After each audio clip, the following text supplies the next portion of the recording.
पिता, पुत्र और पवित्र आत्मा के नाम पर आमीन। आप सबों को जय यीशु। हम लोग बीती 2 दिनों से मृतकों के विषय में, मृतकों को कैसे दफनाना है और प्रभु ने जो कहा मुर्दों को मुर्दे दफनाने दो, इसका क्या अर्थ है, यह सब मनन चिंतन करते हुए आए। इससे पहले ही मेरे पास ऐसे अनेकों टिप्पणियाँ आए हैं, क्लास भी मांगा है। क्या मृतकों के लिए प्रार्थना करना ज़रूरी है? बाइबल में कहाँ लिखा है मृत लोगों के लिए प्रार्थना करो? और दूसरा है मृतकों के लिए जो मृत लोगों से अर्थात संत लोग जो मर गया है उनसे क्यों प्रार्थना मांगते हैं, ये कहाँ बाइबल में लिखा है? तो आज के इस क्लास हम लोग इसी बात पर लेने वाला है। मृतकों के लिए प्रार्थना करना है कि नहीं, वो भी मृतकों से प्रार्थना मांगना है कि नहीं, इस विषय पर आज हम लोग मनन चिंतन करेंगे। सबसे पहले मृत्यु क्या है? हम लोगों ने 2 दिन से मृत्यु पर ही मनन चिंतन कर रहे हैं और कैथोलिक कलीसिया का धर्म शिक्षा ग्रंथ 958 को 958 को मैं बार बार बोल करके दिया। वहाँ पर ये हमें कलीसिया सिखाते हैं कि जो मृतक लोग हैं, जो मरे हुए लोग हैं, वे भी कलीसिया का एक अंग है। कलीसिया का अंग का मतलब है ईसा मसीह का शरीर का भाग है। वो भी हमारी प्रार्थना में है, उनके लिए भी हमें प्रार्थना करना है। आदि आदि कैथोलिक कलीसिया का धर्म शिक्षा ग्रंथ कैटेकिज्म ऑफ कैथोलिक चर्च में कैथोलिक कलीसिया ये हमें सिखाते हैं। तो बाइबल में कहाँ लिखा है, आगे आते हैं। उससे पहले कैटेकिज्म ऑफ कैथोलिक चर्च, कैथोलिक कलीसिया का धर्म शिक्षा ग्रंथ 1005 वहाँ पर लिखा है मृत्यु का मतलब है शरीर से आत्मा अलग होना। जब आत्मा शरीर से अलग होता है तब मृत्यु होता है करके हम लोगों को यहाँ पर सिखा रहा है। फिलिपियों का पत्र उसके अध्याय 1 वाक्य 23, फिलिपियंस चैप्टर 1:23। इसके बाद आगे लिखा हुआ है जो मृतकों का पुनरुत्थान, जब अंतिम दिन ईसा मसीह का दोबारा आना है, उस समय पर वो जो मृत शरीर है, जो दफनाया हुआ शरीर है, उनका पुनरुत्थान होना है। वो आत्मा के साथ पुनः मिल करके एक रूपांतरित शरीर दे करके इस ईश्वर के साथ स्वर्ग में आनंद उस महिमा में हम लोग रहेंगे।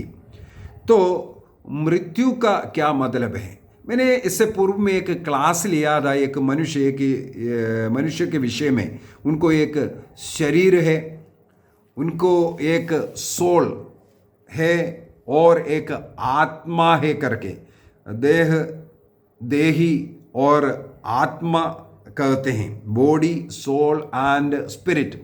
बॉडी, सोल एंड स्पिरिट के विषय में मैं ऑलरेडी एक क्लास ले चुका है। मनुष्य की सृष्टि कैसे है, क्या है, इसके विषय में, तो इसलिए उसमें ज़्यादा नहीं जा रहा है। फिर भी यहाँ पर बोलना अच्छा है, जब शरीर से ये सोल एंड स्पिरिट, देही और आत्मा जब अलग हो जाता है तब हम लोग उसको मृत्यु की अवस्था कहते हैं। जब शरीर से, बॉडी से सोल अलग हो गया, इसके बाद वो शरीर सड़ने गलने लग जाता है, इसलिए उसको जल्दी दफनाना पड़ता है।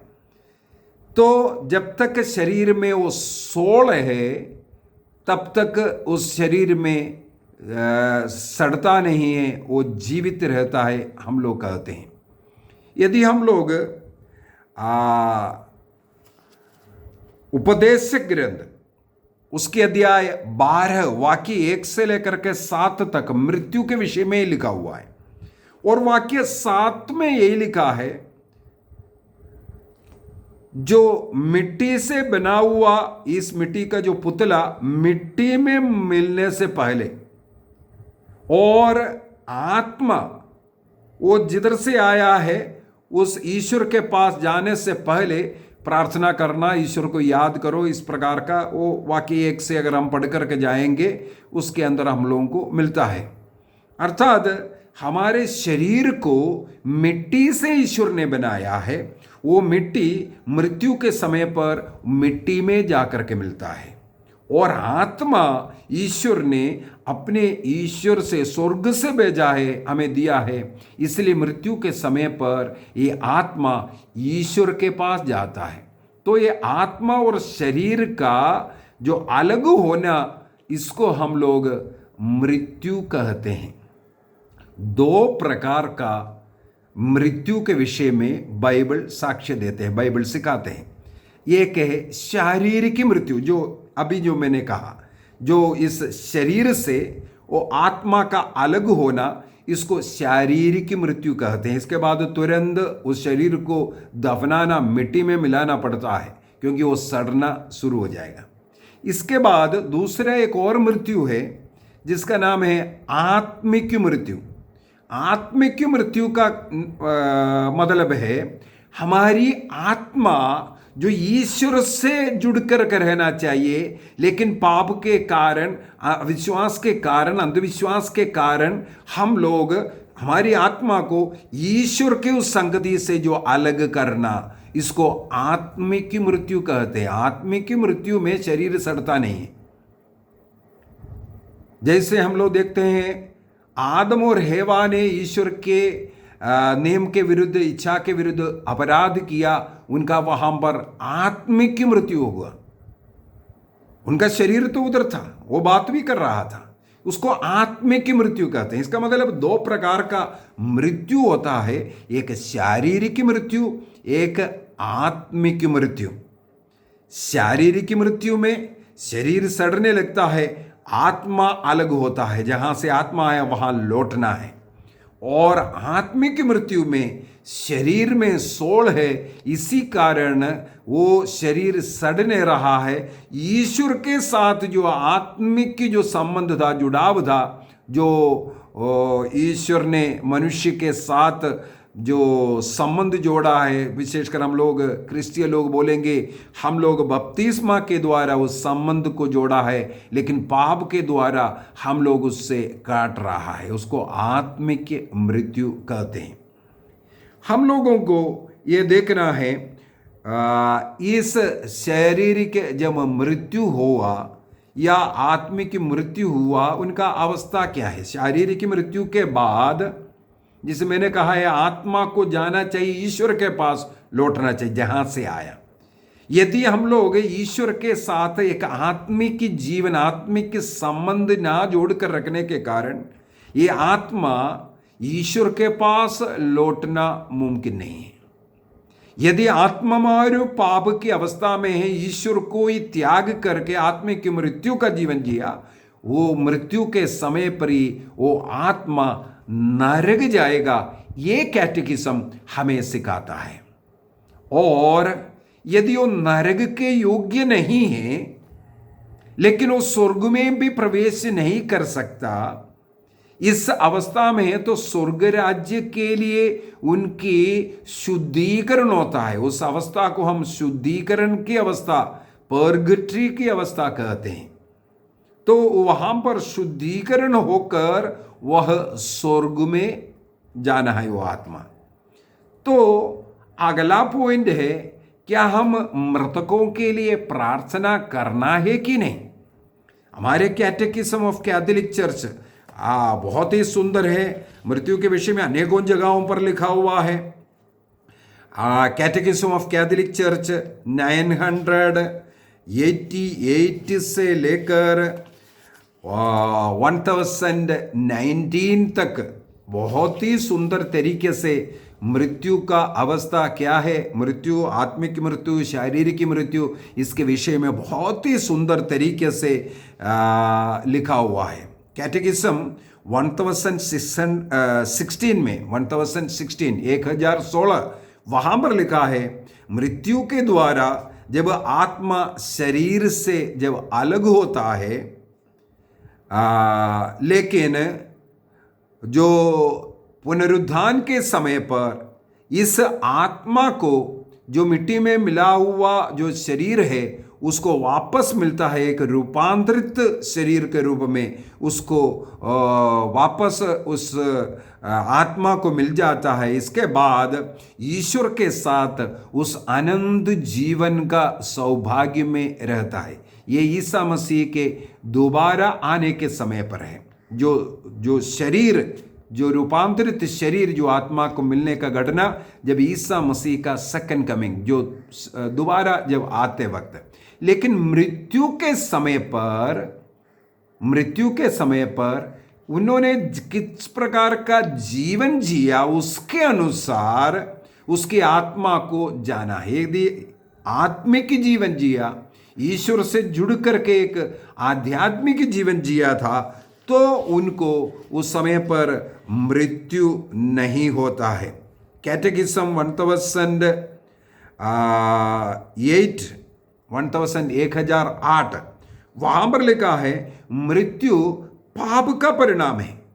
यदि आदम और हेवा ने उस समय पर पाप नहीं किया होता, उनका मृत्यु नहीं होते। लेकिन इसका यह मतलब नहीं है आगे वाला पीढ़ी में कोई नहीं कर रहा। सारा दोष आदम और हेवा को हम बोल रहा है, ये गलत भी है।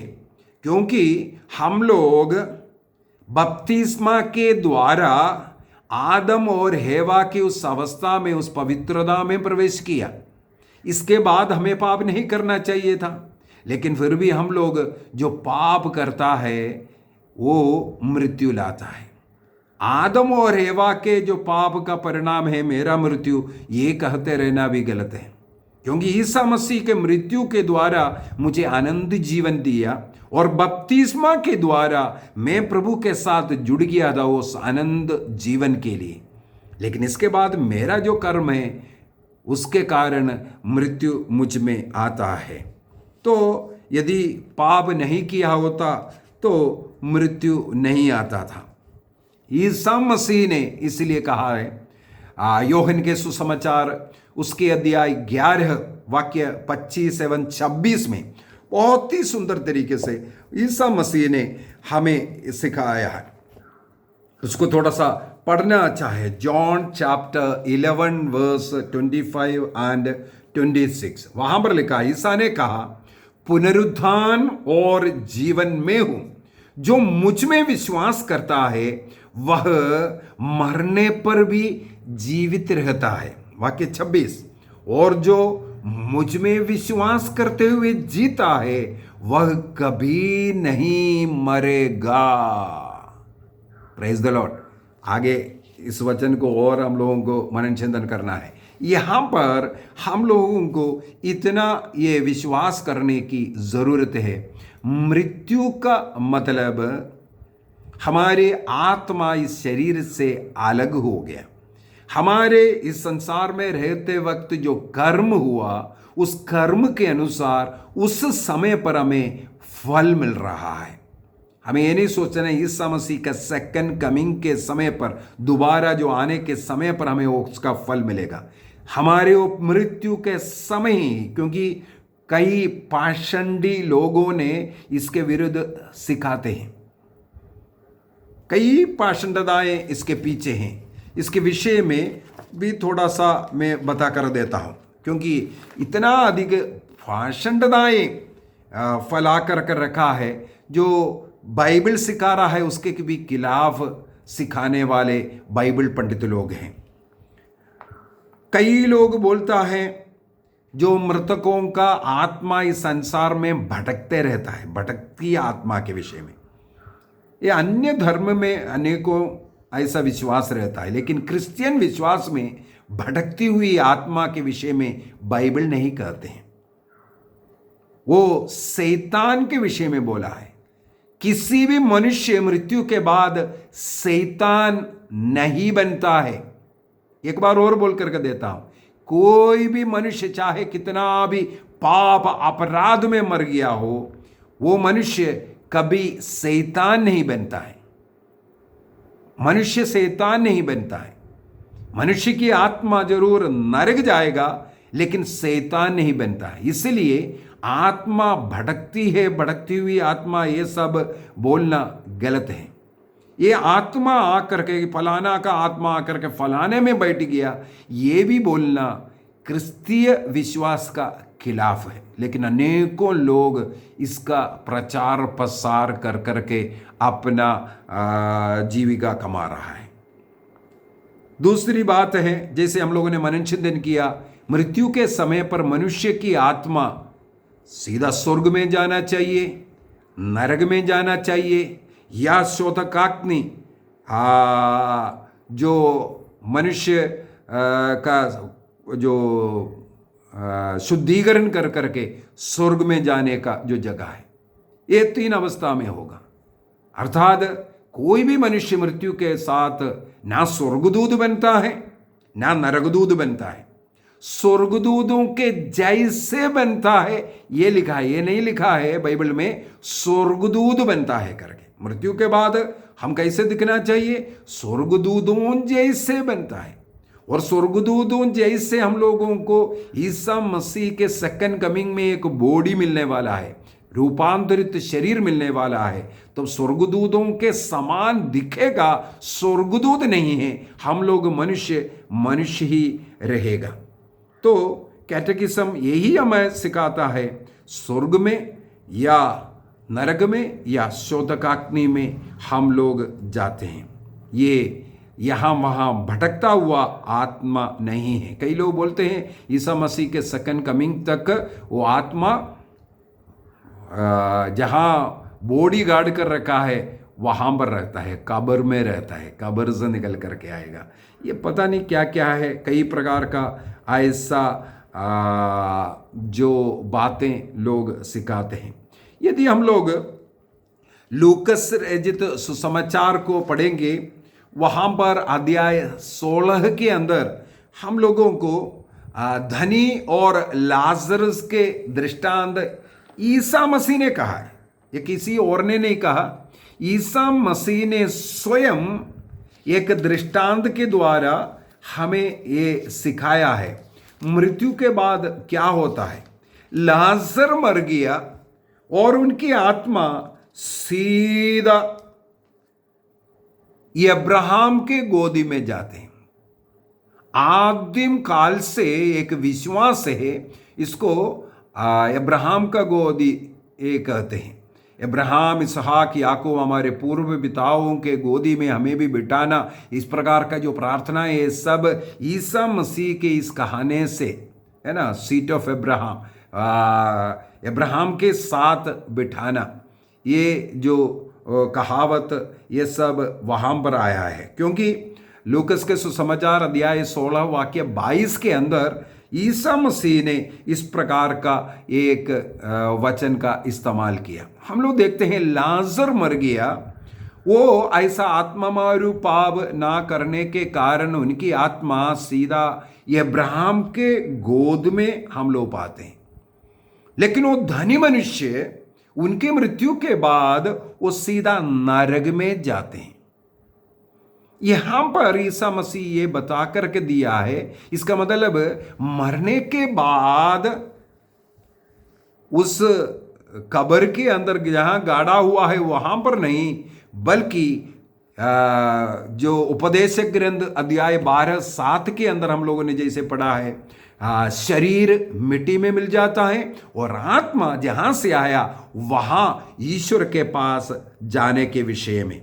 लेकिन इन पाषंडी लोगों ने अनेकों ऐसा पाषंडताएं काला बता करके, इवन बाइबल से कुछ किताबों को भी इस कारण निकाला, मैं आगे बता कर दूंगा, निकाल करके इसको स्थापित करना चाहते हैं। जो मर गया है वो कब्र के अंदर पड़ा है।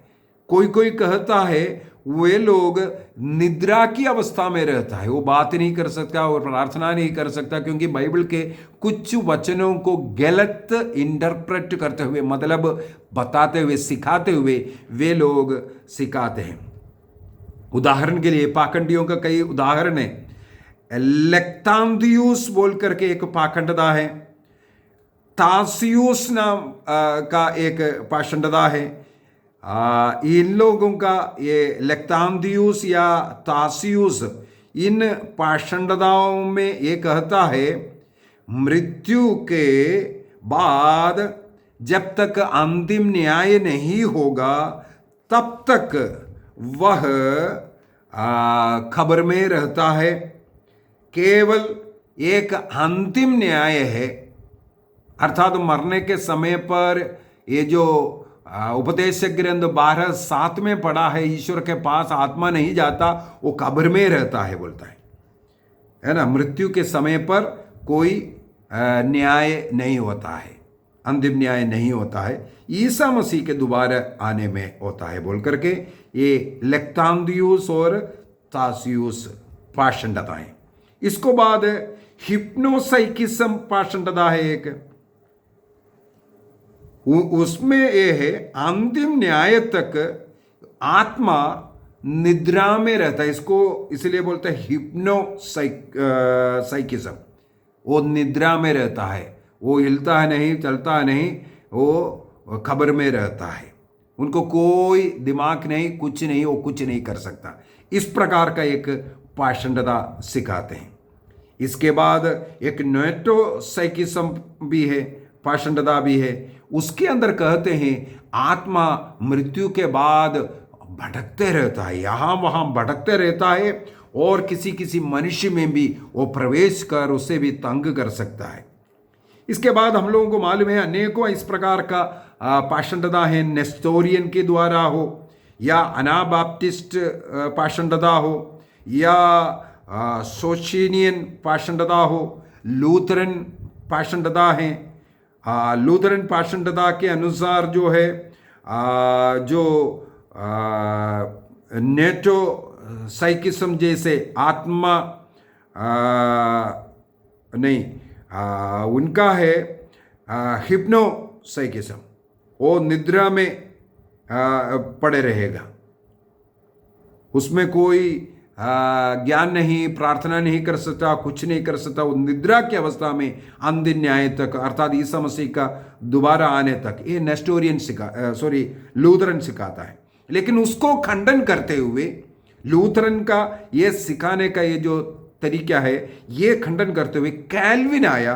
कैल्विन का कहना है नहीं, ये आत्मा में बात कर सकता है, दूसरों में प्रवेश कर सकता है, ये ऐसा ऐसा वो भटकते रहेगा जब तक ईसा मसीह का दोबारा आगमन नहीं है। इस प्रकार प्रोटेस्टेंट कलीसिया में भी एक दूसरे के ऊपर वार चलता है, ये नहीं है वो नहीं है बोल करके भिन्नता है। तो लूथरन पाखंडता हो या कॉल्विन पाखंडता हो, ये सब आत्मा के विषय में जो सही बात जो बाइबल कहते हैं उसके अनुसार वे लोग नहीं सिखाते हैं। ईसा पूर्वी 400 में, BC 400 में प्लेटो नामक जो फिलोसोफर है, उन्होंने एक किताब लिखा था, मिथ ऑफ एयर नाम है, मिथ ऑफ एयर।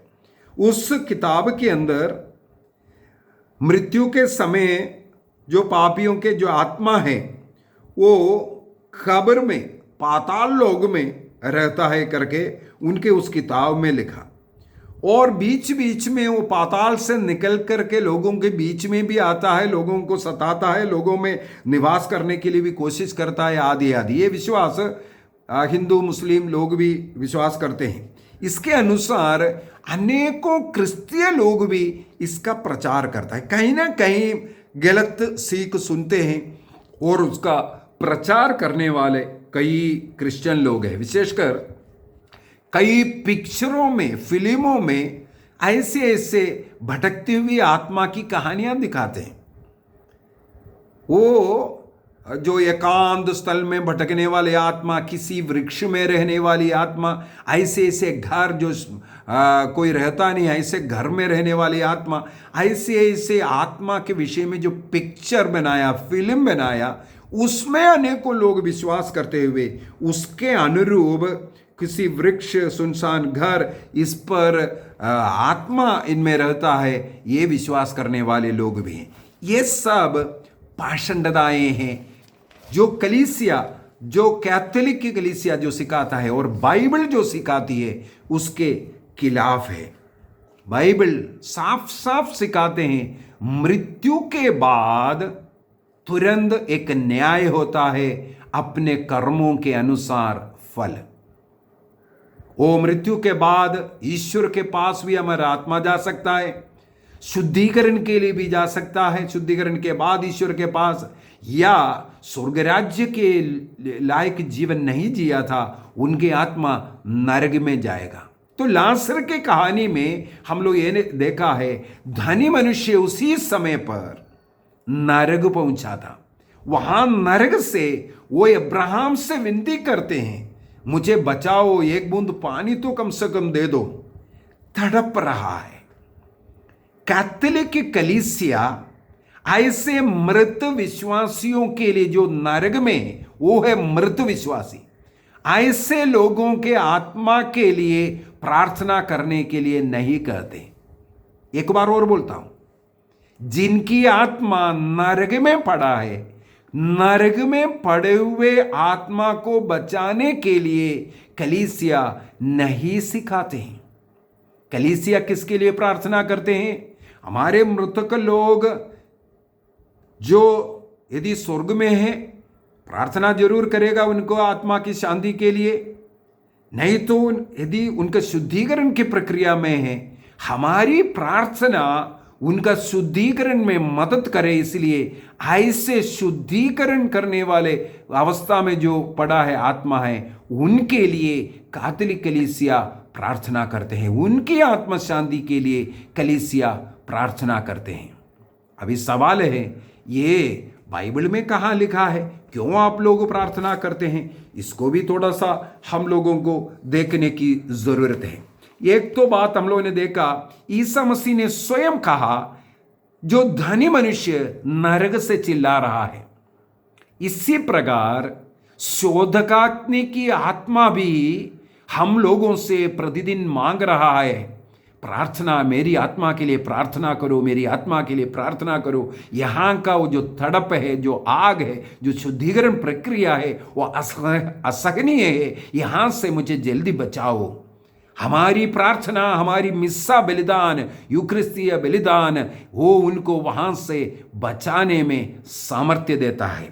यदि हम लोग मकाबियों का दूसरा ग्रंथ अध्याय 12, सेकंड मकाबियंस चैप्टर 12 वर्स 38 से आगे अगर हम पढ़ेंगे, वहां पर यूदा मकाबी ने एक पुण्य कार्य किया। लड़ रहा था, लड़ाई में इनके कुछ सैनिक का मृत्यु हो गया, और अगले दिन सुबह सुबह अन्य सिपाहियों के साथ वे अपने जो संबंधी जो मर गया है उनको दफनाने का जो पुण्य कार्य करने के लिए निकला।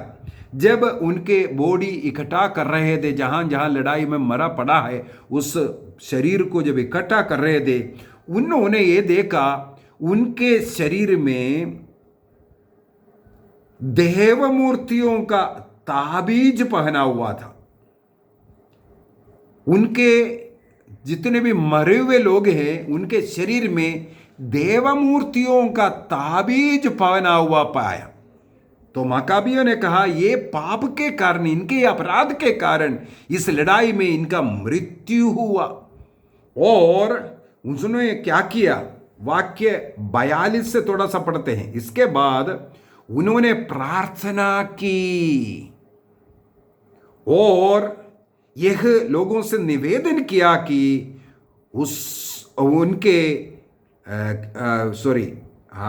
वो प्रार्थना की और निवेदन किया कि उनके लिए उनके किए हुए अपराध पूर्णतः क्षमा कर दिया जाए। देखो, मृत व्यक्तियों के लिए, उनके पाप के लिए पता चला ये अंधविश्वास में पड़े हुए थे, ये ताबीज पहनते थे, तंत्र मंत्र करने वाला था, इसलिए इनका मृत्यु हुआ। उस समय पर जनता वहां पर इकट्ठे होकर के मृत लोगों के लिए वहां पर प्रार्थना करते हैं। मैंने पीछे एक क्लास में बोला था, कुछ पाषंडी लोग हैं, मृतकों के लिए प्रार्थना नहीं करना बोल करके, उनका डेड बॉडी रख करके, मैं ऐसे एक मृत संस्कार कर दफन विधि में मैं हाल ही में कहीं गया था। एक बुजुर्ग माँ का मृत्यु हुआ था। उनका पुत्र पेंटेकोस्टल चर्च में गया, लेकिन ये माँ जब तक उनका जीवित रहा वो अड़ी रहा, मुझे ये पेंटेकोस्टल में नहीं जाना। वो कैथोलिक भी नहीं थी, वो है ऑर्थोडॉक्स चर्च का है। कैथोलिक जैसे मिस्सा बलिदान सब प्रार्थना माँ मरियम का आदर सम्मान करने वाला कलीसिया है ऑर्थोडॉक्स कलीसिया। ऑर्थोडॉक्स का नहीं था, वो माँ है मार्तोमाइट कलीसिया का, आधा प्रोटेस्टेंट हम बोल सकते हैं। तो उस कलीसिया के सदस्य थी। वो माँ ने कहा जब तक मैं जीवित है मुझे अभी कन्फ्यूजन हो गया, वो ऑर्थोडॉक्स था मर्तोमा था, कुछ भी होने दो, लेकिन वो पेंटेकोस्ट में नहीं गया। लेकिन उनके मृत्यु के समय पर, क्योंकि मेरा भी परिचित का था, इसी वजह से मैं भी वहाँ दफन विधि के लिए गया था देखने के लिए। वहाँ पर मैंने देखा, क्योंकि उनका पुत्र के साथ रहता, पुत्र ऑलरेडी प्रोटेस्टेंट में था, इसलिए प्रोटेस्टेंट लोग, वो पास्टर लोग, बहुत लोग इकट्ठे हो गए, उनके अनुसार वहाँ पर दफन विधि। मुझे भी बहुत दुख लगा। इनके इस माँ के जीवन के अंत तक वो मना कर दी गई, क्योंकि वो कई प्रोटेस्टेंट पास्टर लोग वहाँ पर यही सब बोलते हैं। मैंने बोला ना, जैसे कुत्ता मरा पड़ा है, ये भोंकता था, ये करता था, पूंछ लाता था, ये सब जो बोलना डेड बॉडी के सामने बैठ करके, यही वहाँ होता है। मुझे दुख लगा। वो स्वयं बोल रहा है, कई बार एक पास्टर ये बोल रहा था, मैं जब भी इधर आता था माँ से बोलता था कि आप भी मुक्ति हमारे कलीसिया में ज्वाइन कीजिए, मुक्ति प्राप्त कीजिए, लेकिन माँ उसके लिए मना किया। लेकिन बाकी सब सेवा बहुत करता था, जब भी आते खाना खिलाते, ये सेवा करने में आगे थे, ऐसे बोल करके उस माँ के विषय में बहुत ज़्यादा बोलने लगे। जब वो स्वयं बोला, जब जीवित रहे उसने प्रोटेस्टेंट में आने के लिए मना किया। उनका बॉडी कहाँ दफन करना चाहिए था, किस कलीसिया में? जिस कलीसिया में वो विश्वास करती थी। लेकिन इन लोगों में इतना भी एक जीवित आत्मा नहीं है। मरे हुए वो माँ का बॉडी रख करके वही प्रोटेस्टेंट तरीके से, पेंटेकोस्टल तरीके से उसका दफन विधि के लिए वही चर्चा, कोई प्रार्थना नहीं, क्योंकि प्रार्थना करना उनके लिए मना होता है। केवल यही बात, कितना खिलाया, कितना पिलाया, कितना स्वागत किया, ये सब एक एक आकर करके बताते गए। यहाँ पर ये लिखा हुआ है। क्यों उन लोग ऐसा करते हैं? क्योंकि उन्होंने सबसे पहले जो पवित्र बाइबल में जो किताब, जिस किताब में इस विषय में लिखा है, उस किताब को ही बाइबल से हटाया, मकाबियों का ग्रंथ को हटाया। कैथोलिक लोगों ने इसको जोड़ा नहीं, क्योंकि कैथोलिक कलीसिया ईसा मसीह जब आया, पुराना विधान का ये जो सेप्तुजिंत बाइबल उससे पहले से है। ईसा मसीह शिष्य लोगों ने ये सेप्तुजिंत बाइबल, जहाँ 46 ओल्ड टेस्टामेंट का, पुराना विधान का 46 किताब है, उसी का इस्तेमाल किया। कैथोलिक कलीसिया ने ईसा मसीह ने जिस बाइबल का इस्तेमाल किया, 46 किताबों का पुराना विधान, उसको कैथोलिक कलीसिया ने स्वीकार किया और नए विधान के 27 किताबों के साथ एक संपूर्ण बाइबल, 73 किताबों का बाइबल को कानून दिया। तो कैथोलिक कलीसिया ने इसके अंदर कोई बाइबल जोड़ा नहीं, ये गलत बोलता है। कोई पुस्तक कैथोलिक बाइबल ने जोड़ा नहीं, बल्कि ईसा मसीह के समय पर, उससे पूर्व में जो सेप्तुजिंत बाइबल था, जो यूनानी बाइबल, यूनानी में ट्रांसलेशन किया था, वो बाइबल था, उसको सेप्तुजिंत बाइबल कहते हैं। उसी बाइबल जो ईसा मसीह ने इस्तेमाल किया, उसी बाइबल को कैथोलिक कलीसिया ने स्वीकार किया और 16वीं सदी तक वही बाइबल पूरे क्रिश्चियन का बाइबल था। लेकिन जब पेंटेकोस्टलिज्म जब आया, प्रोटेस्टेंट लोग आया, तब उन्होंने कुछ किताबों को निकाला है। तो उसके अंदर से जो निकाला हुआ किताब है मकाबियों का दूसरा ग्रंथ, उसको उठा करके पढ़ना। यहाँ पर साफ साफ लिखा है, उस मृत्यु जो मरने वाले उन लोगों के शरीर के पास आकर के वे प्रार्थना किया। इसके बाद क्या करते हैं? उनके अपराधों के लिए प्रभु से माफी मांगते हैं। इसके बाद उस युदा ने क्या किया? लोगों से अनुरोध किया, आप लोग चंदा दीजिए। वे लोग चंदा इकट्ठा किया। चंदा इकट्ठा करने के बाद उस चंदा यरूशलेम भेजा ताकि इनके पापों का प्रायश्चित के लिए प्रायश्चित बलि अर्पित करें।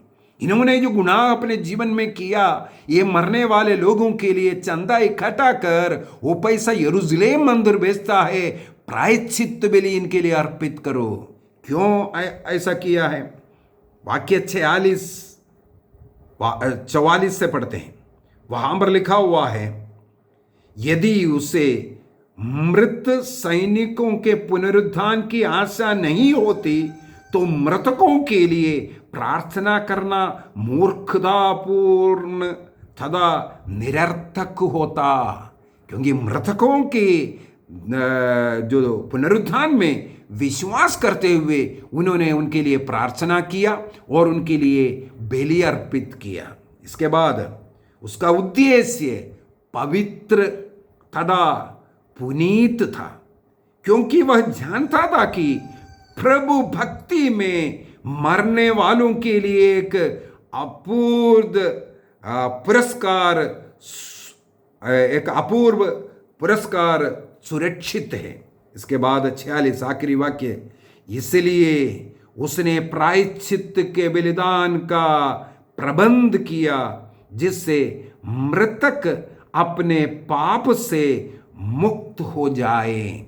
तो बाइबल के अंदर साफ साफ बहुत ही सुंदर तरीके से वाक्य 38 से लेकर के 46 तक पूरे वाक्य में मृतकों के लिए प्रार्थना करना है, उनके लिए बलि अर्पित करना है, ये पुण्य कार्य है। ये मृतकों के पुनरुत्थान में विश्वास करते हुए ये साफ साफ लिखा हुआ है। इसका मतलब है मृतकों के लिए प्रार्थना करना, ये बाइबल भी सिखाता है, ये कलीसिया भी सिखाता है।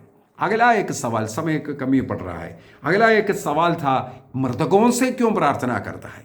मृतकों के लिए मृतकों से प्रार्थना करता है। कौन मृतक है?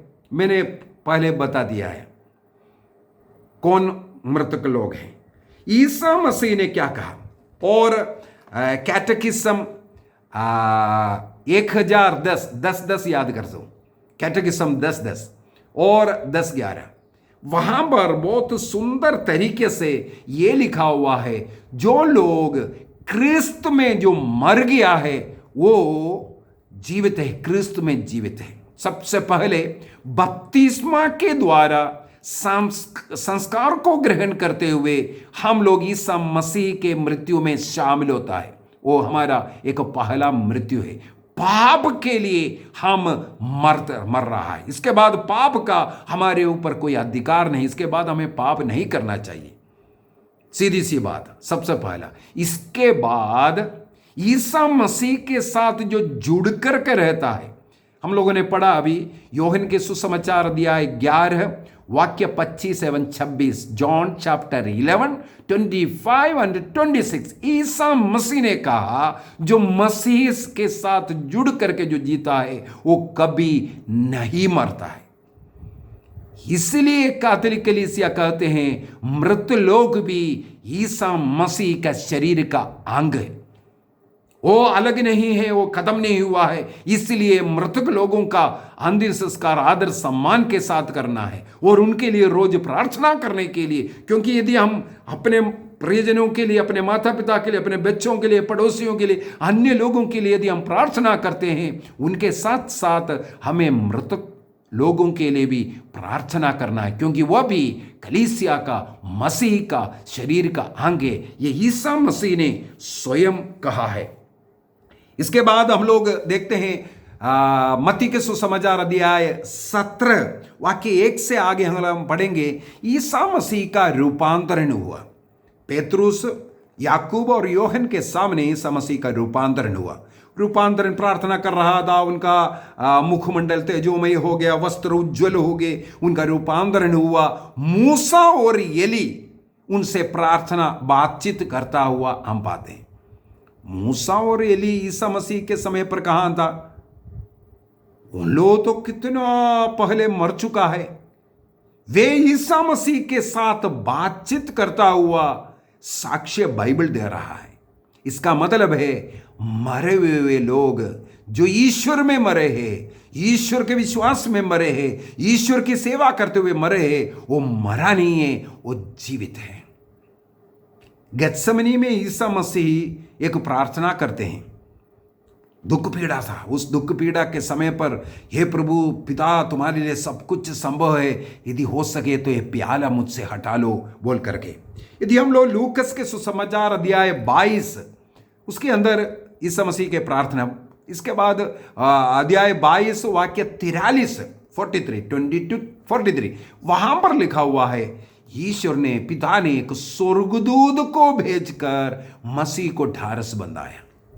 यहां रूपांतरण के समय पर हम लोग देखते हैं उस ईसा मसीह को आने वाला दुख, कष्ट, पीड़ा, जो उनको जो मुक्ति कार्य कलवारी क्रूस पर जो मर करके जो मुक्ति कार्य करना है, उसके विषय में उनको सामर्थ्य बल देते, उसके विषय में चर्चा करने के लिए ईश्वर ने मूसा और नबी एली को भेजा था।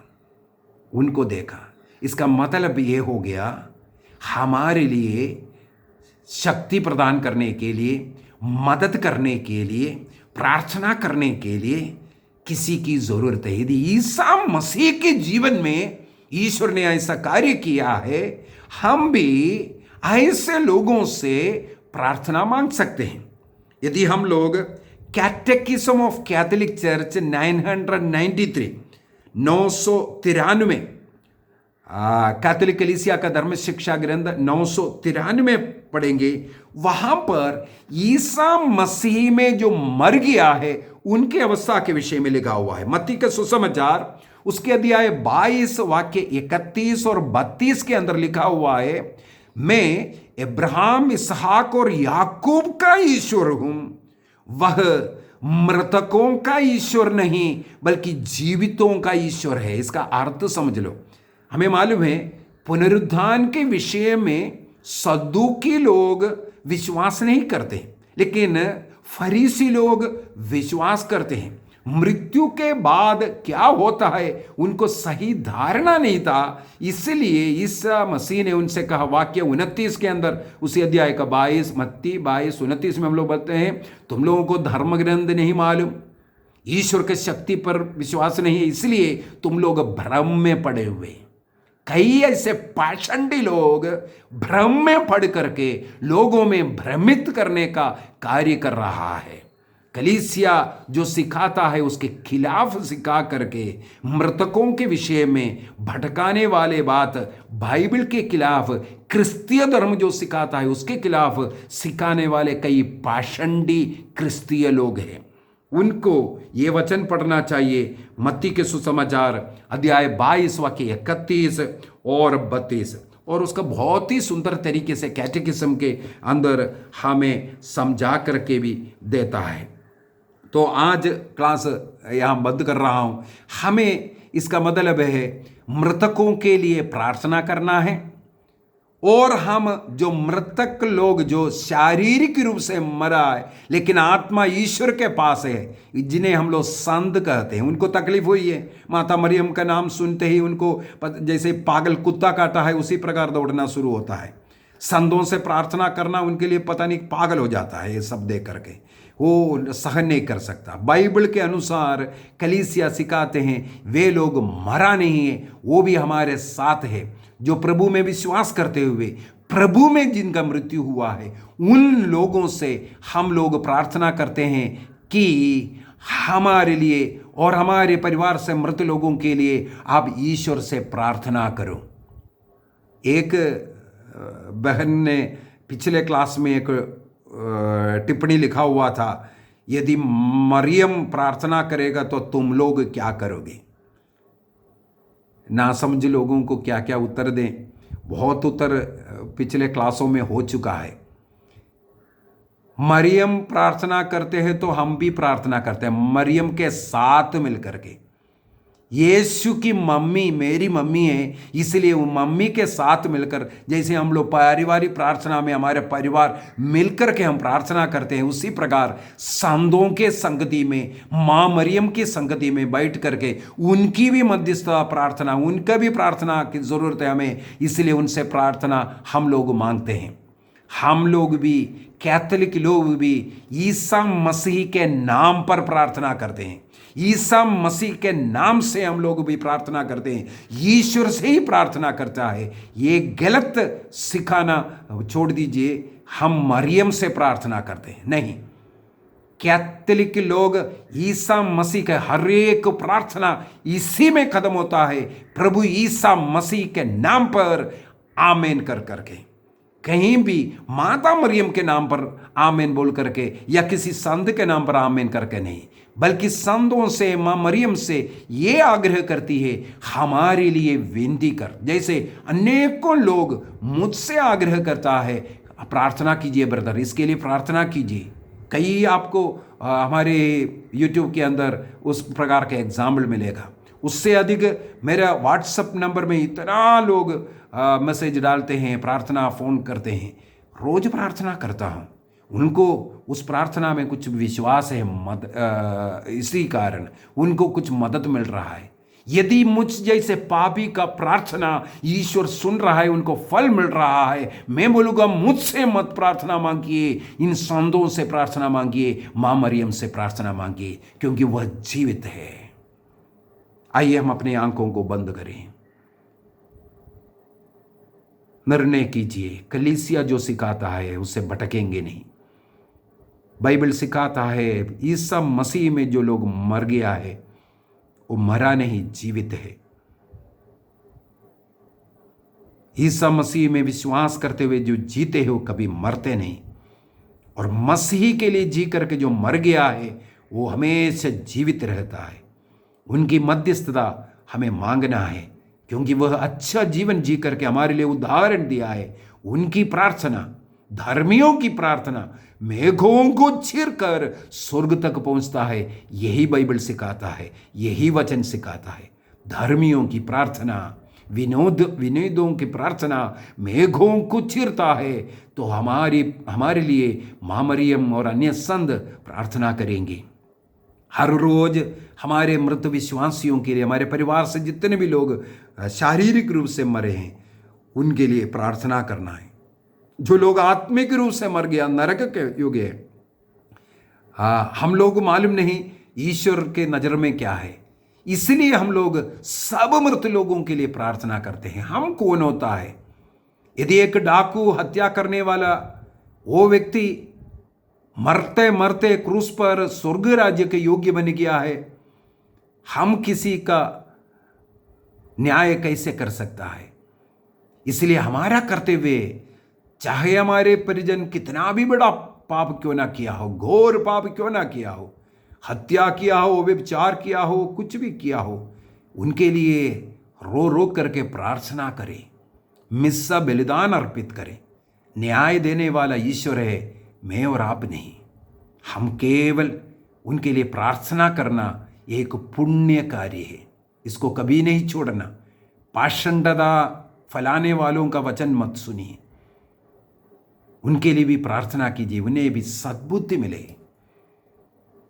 पिता, पुत्र और पवित्र आत्मा के नाम पर आमीन। आप सबों को जय यीशु।